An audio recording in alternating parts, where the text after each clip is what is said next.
Thank you, and thank you, Mr. Clarke. Welcome, and appreciate your presentation. Appreciate the comments of my colleagues, many of which I share, as far as figuring out who we are going to be.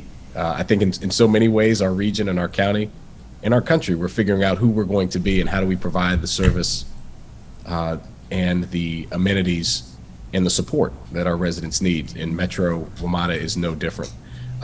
So I do want to underscore one thing. Safety was mentioned, and that's extremely important. You know, I went to Catholic University, was there when that horrible accident happened in the early 2000s, and you've addressed that, I think, comprehensively. I agree with you. Transit is safer than being on our roadways and vehicles. I think that's an important point to remember. Obviously, in some ways, people have become numb on that issue, used to car crashes, and I don't think that's helpful. And we've done a lot of work on this council to make our roads safer. We still have a lot more to do for pedestrians and bicyclists and motorists and everybody and all in between. But the thing I want to leave you with is and allow you to comment on is reliability. The thing that I hear, and I grew up taking transit with my mom and for most of my life, and living in parts of the county and parts of the state where reliability was a huge issue. And we still hear that from residents, not only with WMATA, but with Ride On and with our own system as far as the buses. And so I'd like to hear, you know, if you want to, any point you make on what you all are looking at, what metrics, how are you holding yourself accountable to making sure that whatever we decide the system looks like, that it's, like you said, that it's boring, that it's there on time, it's there when it's supposed to be, it leaves when it's supposed to leave, and we have a reliable system. And so I just want to emphasize that and also give you an opportunity to say anything about that. Yeah, well, thank you, Councilmember. I couldn't agree more. At the end of the day, the most frustrating thing for someone trying to take a trip is it said 20 minutes and I'm here and I don't know where the bus or train is, right? So a couple factors on that. One, we have to run our entire maintenance practice around reliability. So the public shouldn't care about, say, mean miles between failure on a bus or a train. That's an internal metric, because what customers care about is reliability. So you said the bus is going to be here at X time, where's it?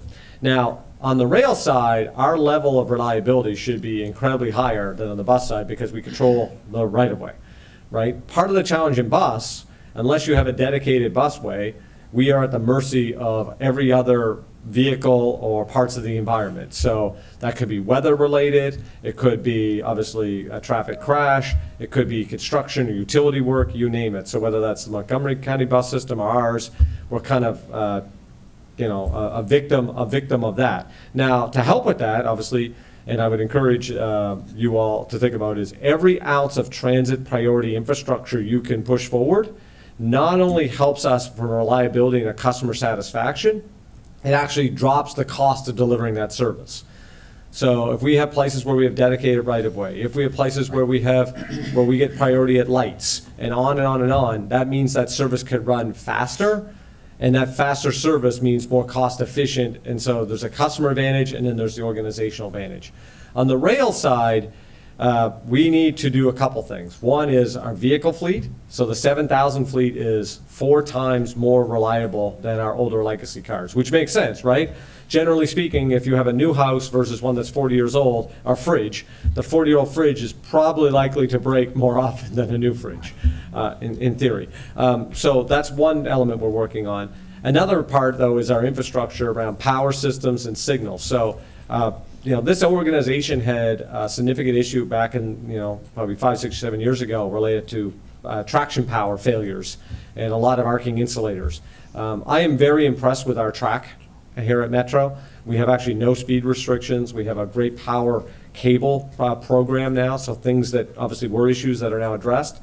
I think we have to now take a next level of our signaling system, which is pretty old, and get that up to the state of good repair and more. And quite frankly, we should get back into automatic train operation versus the way it's set now. It's much safer to run an ATO than the way we're running it now, and it's a better customer experience, and it's better for the vehicles as well. So all of these are part of this, I would say, Councilmember.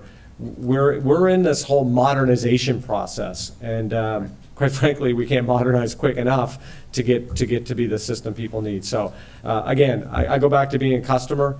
Reliability is critical. And we have to really be conscious that when an issue happens, and sometimes like we'll have a medical issue, someone on a train has a medical issue, right?